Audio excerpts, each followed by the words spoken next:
தருமபுரி மாவட்ட காவல்துறை கண்காணிப்பாளர் அலுவலகத்தில் மனு கொடுக்க வந்த ஜெயராமன் எனும் விவசாயி தீக்குளித்ததாக வரும் செய்தி அதிர்ச்சியளிக்கிறது.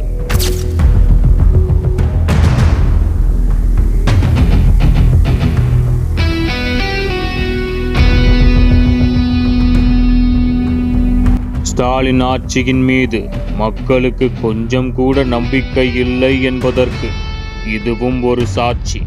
மக்களின் எந்த புகாருக்கும் அரசு செவிசாய்ப்பதில்லை.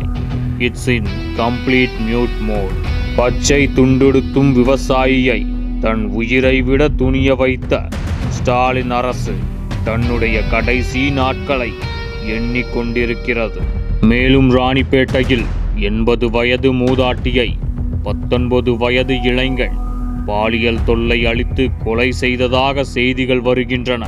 80 வயது மூதாட்டிக்கு பாதுகாப்பு இல்லை என்பது எவ்வளவு வெட்கக்கேடான நிலை! ஒரு முதல்வராக இந்த செய்தியெல்லாம் திரு ஸ்டாலினை ஏன் உறுத்தவில்லை? குற்றவாளிகளுக்கு பயமில்லை, அரசு இயந்திரத்தின் மீது கடிவாளம் இல்லை.